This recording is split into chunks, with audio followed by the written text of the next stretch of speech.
Selamat datang. Anda pernah kepikiran gak sih apa yang terjadi waktu sebuah perusahaan besar tiba-tiba goyah?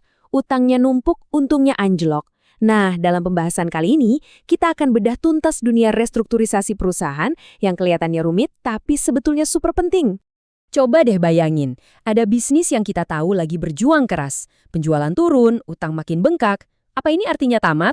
Oh, tunggu dulu. Ternyata belum tentu. Ada loh sebuah strategi yang bisa jadi tiket kesempatan kedua buat mereka. Yuk kita cari tahu apa itu? Jawabannya adalah restrukturisasi. Tapi jangan salah sangka, ini bukan tanda kegagalan ya. Anggap aja ini kayak lagi renovasi rumah. Kita nggak ancurin rumahnya, tapi kita tata ulang fondasi dan strukturnya supaya lebih kokoh, lebih efisien, dan pastinya siap buat masa depan. Jadi, apa sih yang bikin sebuah perusahaan sampai harus ambil langkah besar ini? Emangnya ada tanda-tanda bahaya apa yang bikin mereka sadar?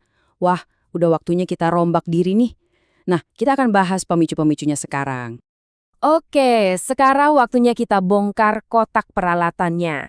Apa aja sih alat-alat yang bisa dipakai perusahaan buat restrukturisasi? Secara garis besar ada dua kategori utama. Restrukturisasi perusahaan itu sendiri dan restrukturisasi keuangannya. Yang pertama, kita punya restrukturisasi perusahaan. Ini fokusnya mengubah cetak biru atau struktur hukum bisnisnya. Bisa lewat merger, di mana beberapa perusahaan gabung jadi satu, atau konsolidasi, yang artinya melebur dan bikin entitas yang baru sama sekali.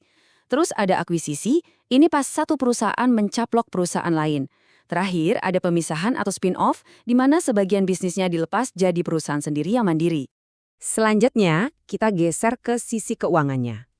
Nah, kalau di sini fokusnya adalah mengakali utang dan modal. Ada yang namanya haircut, ini bukan potong rambut ya, tapi kreditur setuju buat memotong atau menghapus sebagian utang. Ada juga penjadwalan ulang utang biar nafasnya lebih panjang, lalu ada tukar utang dengan aset. Dan yang paling penting buat pembahasan kita, ada konversi utang menjadi ekuitas atau debt to equity swap, yang artinya utang diubah jadi saham. Biar lebih kebayang, kita lihat contoh di dunia nyata. Kenalan yuk sama PT Waskita Beton Precast atau WSBP. Mereka ini pernah ada di posisi yang sulit banget, tertekan utang raksasa dan butuh solusi cerdas buat bisa selamat. Terus, solusi apa yang mereka ambil? Yup, konversi utang menjadi ekuitas. Ini langkah yang super berani.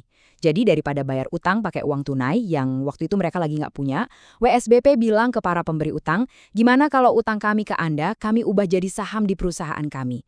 Sederhananya yang tadinya pemberi pinjaman, sekarang jadi salah satu pemilik perusahaan. Nah, disinilah ceritanya jadi makin rumit.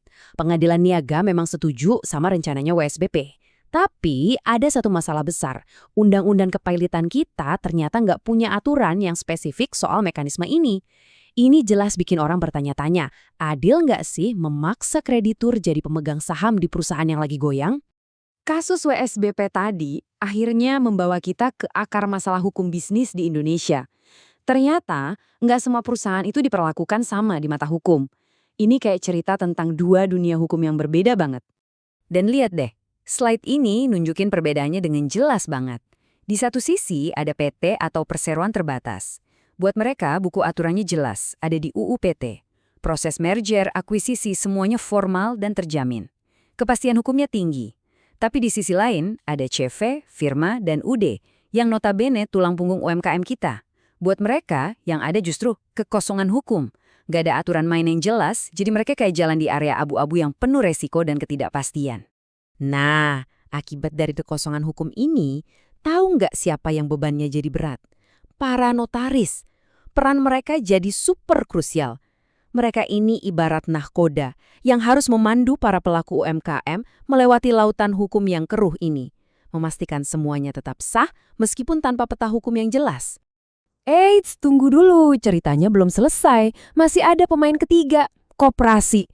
Ternyata mereka ini punya jalur dan aturan main yang beda lagi kalau soal restrukturisasi. Ini dunia lain lagi dengan tantangannya sendiri. Buat koperasi, restrukturisasi itu tujuannya bukan cuma soal duit atau bertahan hidup. Tujuannya jauh lebih dalam dan fokusnya ke anggota. Mereka berbenah diri untuk meningkatkan pelayanan, biar lebih kompetitif dan efisien, dan pastinya biar bisa terus tumbuh dan mengadopsi teknologi baru demi kesejahteraan para anggotanya. Biar makin jelas, kita lihat contoh restrukturisasi koperasi yang paling ekstrim. Kasusnya BPRR Tanawa. Mereka ini nggak cuma melakukan penyesuaian kecil-kecilan, tapi melakukan sebuah transformasi paling radikal yang bisa dibayangkan. Apa yang mereka lakukan? Mereka mengubah total bentuk badan hukumnya, dari koperasi menjadi perseroan terbatas atau PT. Prosesnya gimana? Ada 3 langkah kunci. Pertama, harus dapat persetujuan penuh dari anggota. Kedua, keputusan itu harus disahkan dalam akta notaris. Dan ketiga, ini bagian paling ribetnya. Semua aset dan utang piutangnya harus dipindahkan secara sah ke badan hukum PT yang baru. Terus, sepadan nggak sih perubahan besar ini? Sisi positifnya jelas, jadi PT itu bikin akses ke modal jadi lebih gampang dan kepercayaan publik juga meningkat. Tapi, ada sisi negatifnya yang nggak main-main. Biaya buat proses pengalihan aset itu mahal banget. Jadi ini benar-benar pertaruhan strategis yang harus dipikirkan matang-matang. Oke, setelah kita lihat berbagai macam kasus dan aturan hukum yang beda-beda ini, mari kita tarik napas sejenak dan lihat gambaran besarnya. Kenapa sih semua ini penting buat kita dan buat ekonomi Indonesia secara keseluruhan? Jadi, poin-poin penting yang bisa kita ambil adalah ini. 1.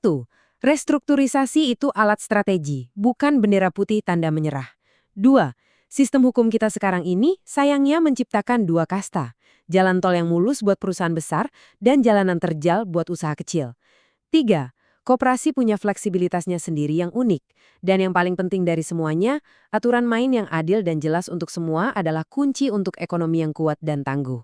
Nah, ini semua meninggalkan kita dengan satu pertanyaan besar untuk kita renungkan bersama. Dunia bisnis itu nggak pernah berhenti berubah, terus berinovasi dan beradaptasi. Pertanyaannya sekarang adalah, bagaimana caranya kita bisa memastikan sistem hukum kita juga ikut berevolusi agar bisa mendukung pertumbuhan yang adil dan berkelanjutan bagi semua pelaku usaha di Indonesia?